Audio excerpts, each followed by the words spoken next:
বিশ্বে একদিনে 5,81,000-এর বেশি করোনা রোগী শনাক্ত হয়েছে। নতুন করে মৃত্যু হয়েছে প্রায় 9,000-এর। এ নিয়ে বিশ্বে মৃতের সংখ্যা দাঁড়ালো 13,85,000 আর আক্রান্ত 5,84,00,000-এর বেশি।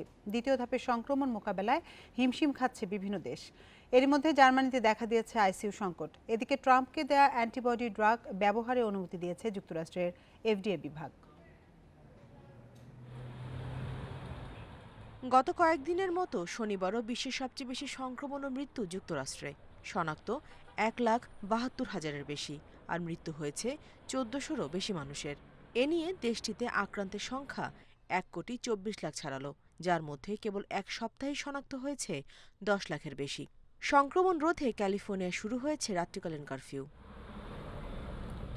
দ্বিতীয় ধাপের সংক্রমণে বিপর্যস্ত মেক্সিকো। রোববার 550 মৃত্যু নিয়ে প্রাণহানি 1,11,000-এর বেশি। 6,500 নতুন শনাক্ত নিয়ে মোট সংক্রমিতের সংখ্যা 10,32,000 ছাড়িয়েছে। প্রথম ধাপের সংক্রমণ মোকাবিলায় ইউরোপে রোল মডেল হওয়া জার্মানি বিপর্যস্ত দ্বিতীয় ধাপের সংক্রমণে।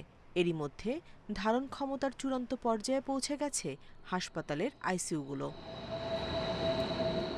একদিনে প্রায় 20,000 করোনা রোগী শনাক্ত হয়েছে যুক্তরাজ্যে, প্রাণ গেছে 3 শতাধিকের। এরপরও নতুন করে লকডাউনের মতো কড়াকড়ি আরোপের বিপক্ষে বরিস জনসন সরকার।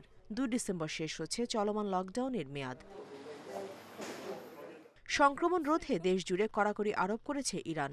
নতুন নিয়মে 2 সপ্তাহের জন্য ব্যবসা বাণিজ্য বন্ধের নির্দেশ দিয়েছে সরকার। পরিস্থিতি নিয়ন্ত্রণে আসায় কড়াকড়ি শিথিল করতে শুরু করেছে অস্ট্রেলিয়া।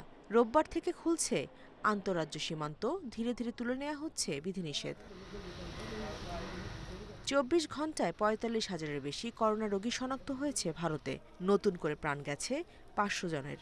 রাজস্থান সহ বিভিন্ন শহরে জারি করা হয়েছে রাত্রিকালীন কারফিউ।